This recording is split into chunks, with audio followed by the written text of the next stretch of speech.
Hi, my name's Neil Cresswell. I'm from the Kickstarter Watches and Horology Microbrands group on Facebook, and I have two Zelos Mako 500m watches to review today. Zelos is a brand that's been around for quite some time. They've done a lot of Kickstarters, and the Mako has been out for a little while in a stainless steel version in terms of the case. But the ones I have here are the newly released bronze versions that literally pretty much came in from production about a week ago. So I've saved a bit of time with the unboxing because we're going to look at two of these rather than one. There was a plastic bag, no padding on it, that had this interior box inside this cardboard box. So I didn't explain it too well, so it kind of came out like this. But think of no external padding, it's just literally that's it. There's just a plastic container with a FedEx loose thing that this was rattling around inside. So as a result, there's a wooden box in here, and it did arrive slightly damaged, which is not a good thing. So I would recommend Zelos, if you watch this, consider some soft packaging material between the outer and inner layer.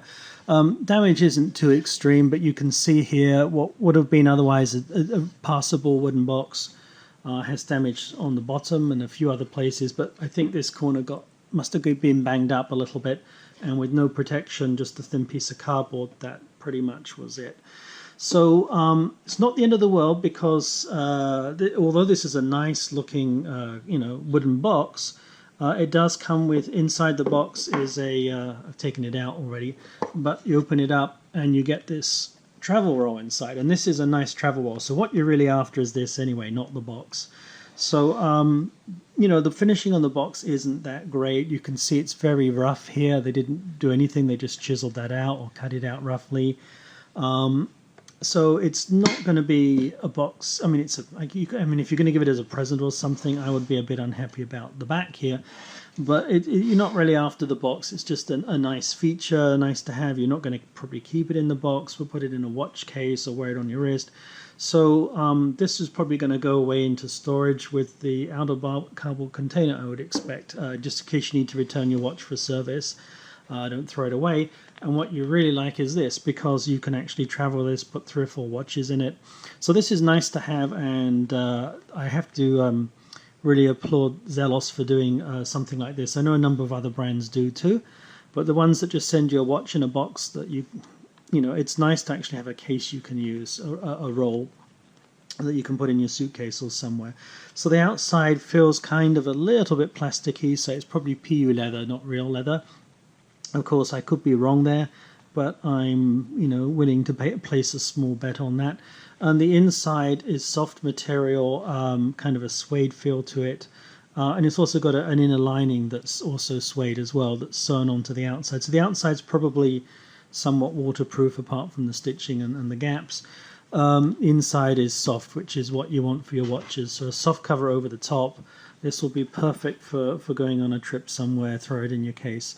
So this is one of the 2 watches. The other one I received didn't come in proper packaging, because that one was a loaner just to do this review.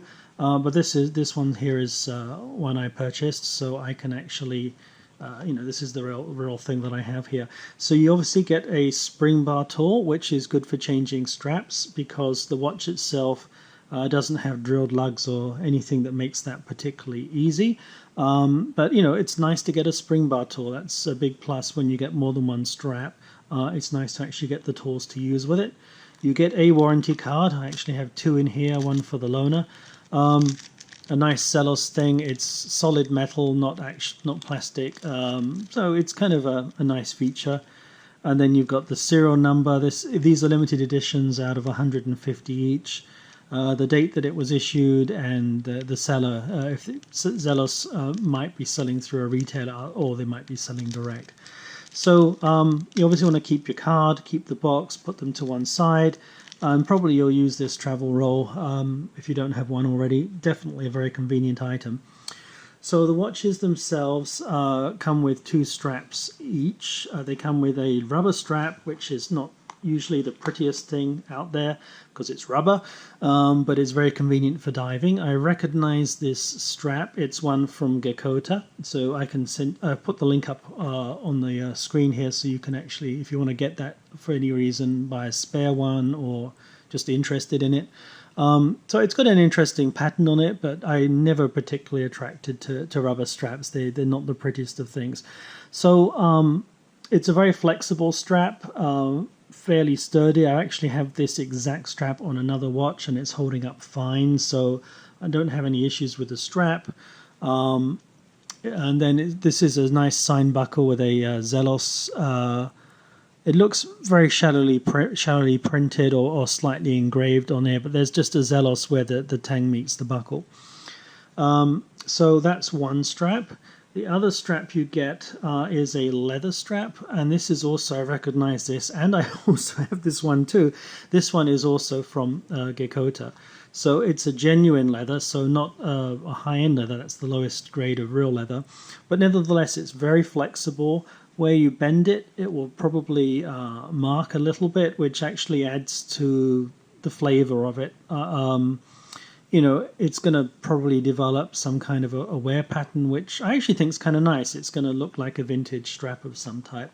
Color-wise, I'll hold this on for you, and I'm actually going to put on a different strap later. I'll pause this video, but you can get an idea what this would look like with the stock strap. Personally, I find this stock strap, I mean, I know that these are bronze, and the bronze will go browner, but I feel this is kind of red, because bronze goes, you know, more of a brown color or more of a green color, less of a red. So I might have gone with a slightly different color, but you know, it's in the right family, so it will probably work pretty well. Maybe you like it. Maybe it's just not my exact cup of tea, but I have some straps off to the side that I'm going to play with in a minute. So let's talk more about the watch. Before I forget, you only get one buckle.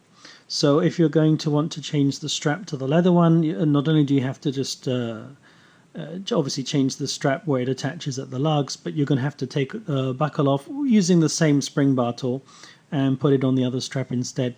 Not that big a deal, but it's annoying if you need to change backwards and forwards. I would have liked to have seen a second buckle and tang, because getting the right bronze that ages at the same age as the actual case can be difficult if you get one later, and I don't think that would have been a big overhead, but I can't really complain, because let's just jump onto the price here. Right now, this exact blue one, well, for what you're getting, you're going to get a Swiss movement. It's a Sellita SW200, so that's a very nice entry-level Swiss movement, and the price on this right now is $429. So for a 500-meter diver, with some nice features, it's going to have a ceramic dial, cousinate bronze, the best bronze you can get in terms of a nice patina. It's a marine grade bronze, and a nice entry-level Swiss automatic movement, mechanical movement. For under $430, that's a very decent price indeed. Without the bronze that might cost a bit more, or the ceramic that might cost a bit more. You know, if you're under 500s, that is a really good price on Kickstarter. I mean, obviously there have been other ones in that price range, but it's still an extremely good price. And if this was $550, which is more than $100 more, it would still be a good price. So this price is only good for the first month or so. Now the kind of the launch, it's not a pre-order, it's actually been produced, so you can pretty much pay and get shipped right away, as far as my understanding goes. So it's definitely a good value in my opinion. And let's talk about the other one here, which is a bit more expensive. And this is more expensive because it has a Meteorite dial. So this one starts at $569. Normally Meteorite's an extra $100, but given that these are both low priced to start with, you know, an extra $130 isn't bad. So for $569 for a Meteorite dial, cousinate bronze, Swiss movement, Sellita SW200, I've seen other companies. Just thinking of one example, I have a Meteorite from Boulder that I got at a pretty decent price, not too dissimilar to this in a similar situation. Yet that one is a Seiko NH35 movement, where this is a much more expensive movement, probably at least $150 more expensive in terms of the actual cost to the manufacturer. So these are both excellent prices, and certainly something to consider if you want to get a Swiss mechanical in bronze. And the one thing about these Makos, the big thing why people are going for them, is if you've got medium-sized or small wrists and you want to get a smaller diver, this is a great combination. So just talking about the size, the one thing about this watch that really is probably the most important factor, the diameter here of the case is 40 millimeters. At least it should be 40. I'll go check that. Most divers are at least 42, 42 being an average size. So it's a little bit larger than your typical, and I'm seeing 39.9 here. So 42 will be standard. So this is 2 millimeters smaller. Not that much smaller, but it makes a huge difference on your wrist. And the lug to lug length, that's between the lug here and the lug here, is I'm checking this, it's 46 millimeters. So let's go, going to confirm that from the center of the pins, which will be the right place. I'm wrong scale there. From the center of the pins, it's not even that, actually. If I'm going to go to the center of the pins, it's about there, I think. Yeah, 40. Yeah, it's close. I had 44, 45. So it's actually not very much of a distance here. So I have a medium-sized wrist, and I normally wear 42 or larger. My other Meteorite Dial is a 46.5. No problem with that. I could probably wear a 50. Okay. So I have a 7.5 inch wrist. That's 19 centimeters. And if I was to put on one of these watches here, it actually works for me. Normally 40 millimeters or under don't work. And the reason this one works is because the bezel is the same color as the dial. And also for this Meteorite, you've got a ceramic bezel that kind of matches the Meteorite somewhat. And so it actually does work for me, despite the shorter lug width. I'll just hold this on. I'll get some pictures up later. But you can see, not too small at all. It actually fits nicely. However, this is very versatile because the 46 millimeter or maybe even less, these are really short lugs, as you can see. They don't stick out at all. My wife actually can wear this, and she's got like her wrist is at least 2 centimeters smaller than mine, maybe a little bit more. So somebody with a smaller wrist could wear this. Somebody with a medium-sized wrist could wear this. If you've got a large wrist, you know you're not buying a 40 millimeter watch anyway. So it's definitely very versatile. It appeals to 2 size ranges. It's not just for small size wrists. It's the average person will be fine with this too. I particularly like that. And that was the main thing about the watch. I wasn't sure whether 40 millimeters would work, so that's why I asked for another one so I could review that one too. But it works really nicely for me, so it should work for most of you as well. So just talking about external appearances on the outside. Obviously you have a nice screw down crown with a very nice Mako shark, which I think, if I can remember correctly, it's the fastest shark out there. So a very nice engraving on that. A little shallow, but it's definitely relief. So they've actually cut out all around that and left that, as opposed, so the shark actually sticking out of the watch as opposed to being engraved into it.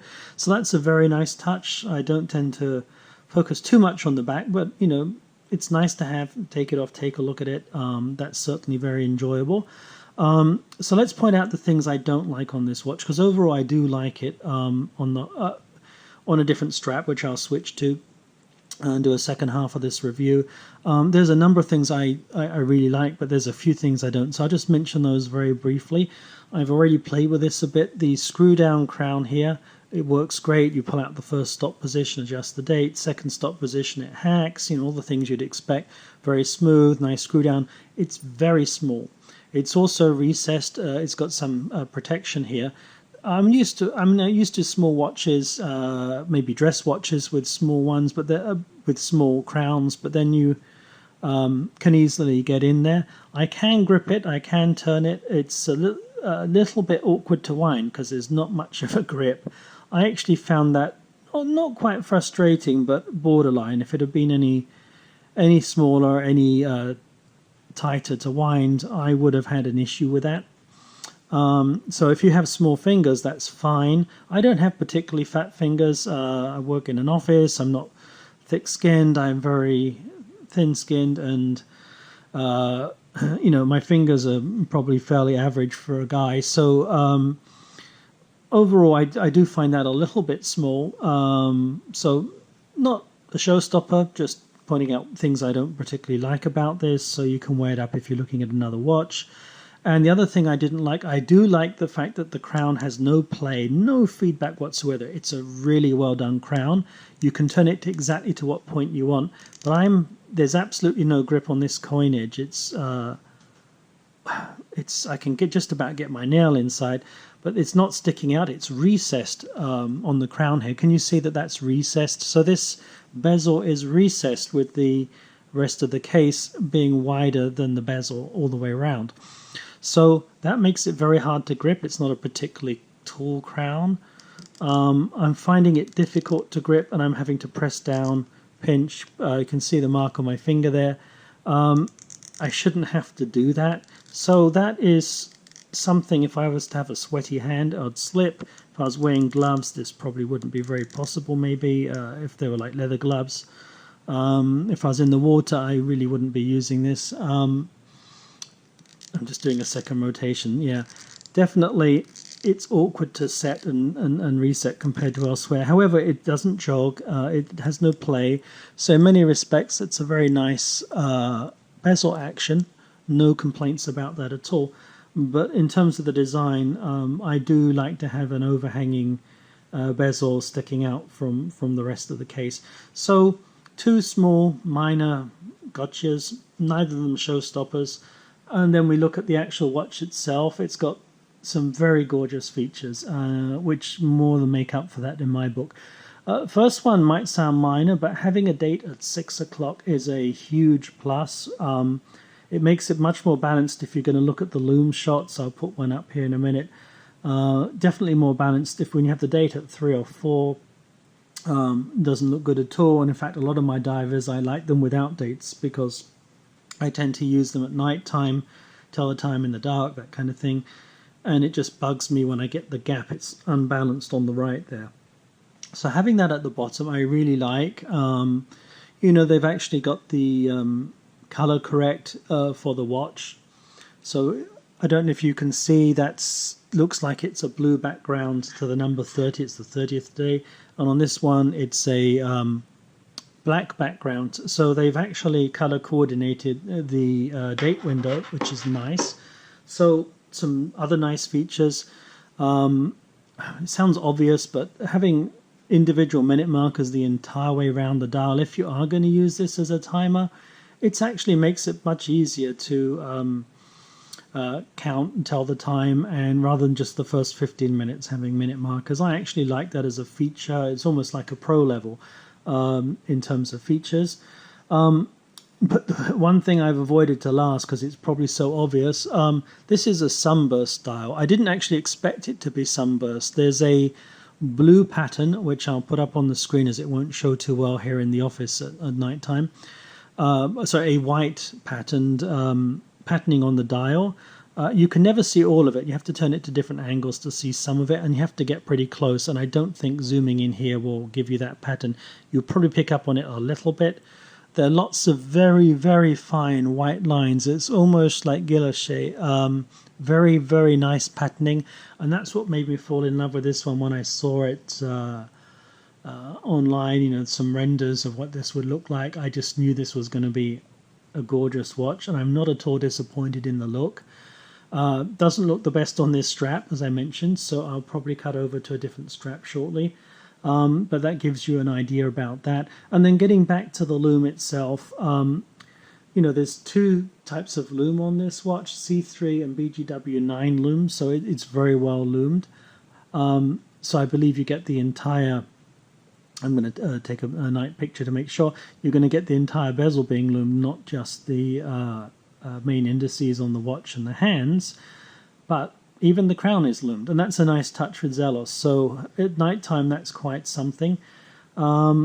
So it's a pretty versatile watch, considering I just can't get over the price, because this combination for that price is awesome. Let's switch to the Meteorite, and then I'm going to start putting them on other straps just to give you an idea, and either throw up some photos or just a wrist shot on a video. In fact, I'll talk about other straps, what would probably suit, to give you an idea, based upon the few that I have that are 20 millimeters. It's a 20 millimeter lug width. Oh, and let's give you the full test while I'm at it. I'm going to go test, make sure we have Sapphire Glass. There we go. So it should light up about 4 bars or so if it's Sapphire Glass. Yeah, 3 bars. That's fine. That's Sapphire Glass. If it doesn't light up at all, then it's ceramic. I mean, then it's not ceramic, big one. It's a mine's gone blank. Mineral glass. Thank you. So there we go. So this one's 3 bars. So it's, yeah. So this is Sapphire Glass, which is of course what you expect if they say it's Sapphire Glass. They've been around for a long time. When I did get the watch, obviously it had the peel for the back, and it looked like there was nothing on the front, but the front did feel a little rubbery when I tapped it. I couldn't hear it. So all of these watches actually have a front cover. It's very hard to find. You don't think it's there. You just have to keep peeling away. It's a box sapphire crystal, so which means it sticks up a little bit before you get the curvature. It is curved. And even though they say the height without the crystal is 13.5 millimeters, this crystal is only adding a couple more millimeters to it. So it comes in at just under, it's 15 point something. Let's go to the center, 15.4. I had 15.5 earlier. So it's not even 16 millimeters, which is nice because, you know, if you were going 16 millimeters or higher, given that this isn't a wide watch, that will probably be a little bit noticeable. You know, some dive watches I have are like 18 millimeters, they're huge. 16 is probably the limit where you need to be at for this type of watch, for this particular size. So I think that works pretty well. This is going to come aging at a nice brown patina. So let's start talking about straps before I put some on. And I'll switch to some straps and maybe get some wrist shots. So I just feel this one's going to be not right to start with. I mean, this is brand new, very shiny before it develops any kind of patina. In fact, if you don't want a patina, by the way, you can buy some Cape Cod cloths, and I'll put a link up to that too, and you can keep it shiny if you want. Some people like to do that. Once in a while, just buff it with a Cape Cod cloth, which is designed to remove the patina on bronze watches. I actually probably would let this one age, but I have another one that I really would like to maintain. You know, and so let's try a couple of straps on this without before putting them on. So I just grabbed a handful of straps.